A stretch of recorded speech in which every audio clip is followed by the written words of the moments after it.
there is the man who was known for his gambling until he did that stumble on the Super Golf League backed by the Saudis.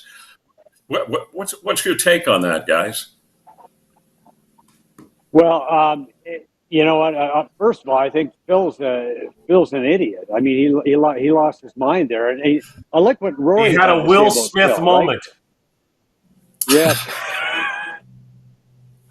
No, I was going to say nobody's going to slap me, are they? Today, everybody going to slap me today? No.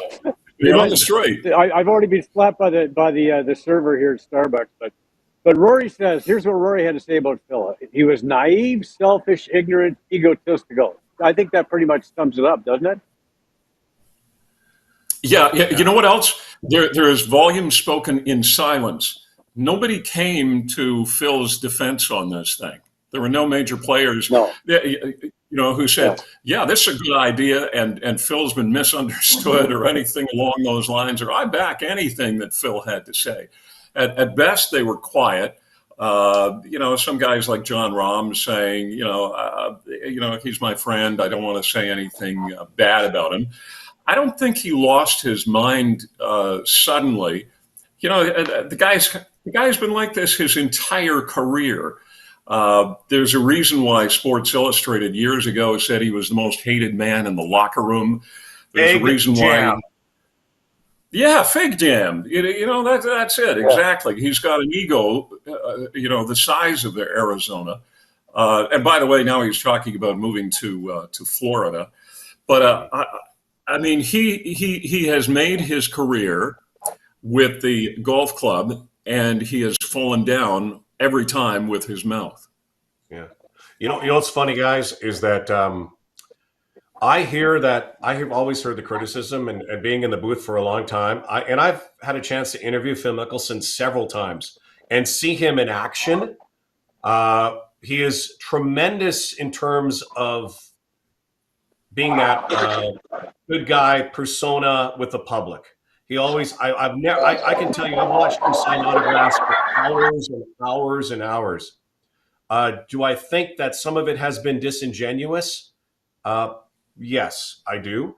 At the same time, I think he's kind of struggled, and I know and I agree with you, Ken. I don't think he lost his mind. This has been coming for a while. I do think he's gotten some terrible advice of late, because whatever happened with this Saudi league, he never should have been there in the first place. It's kind of like Will Smith never should have walked up on that stage in the first place. Yeah. But he did. And for a guy who, I think the last time we all talked about how his personality had changed and how Phil Mickelson was becoming this likable guy with what he's doing on social media. And he's always kind of been the anti-Tiger Woods for many reasons. Yes. Who would have ever thought, guys, that Tiger, who became sort of this tragic character in his life, would now be the most loved guy, take on the personality of what Phil Mickelson became and the legions of fans who loved him, and that Phil suddenly would go the other way. It goes to show you, in the blink of an eye, one statement, words, whatever, they come back to haunt you. And had he not talked to Phil Mickelson and talked about that book, and that had not come out, we wouldn't be having this conversation right now. The fact that he has to not play in the Masters, and by the way, I think people are saying it's his decision. Read between the lines a little bit. Perhaps it was not. He might have been nudged not to play in the Masters. This guy is the Masters over the last decade of what he's been. Everybody roots for him. But suddenly, my goodness, he has absolutely taken a turn. And no PR agency can help you with that right now. The only person who can help Phil Mickelson right now is Phil Mickelson.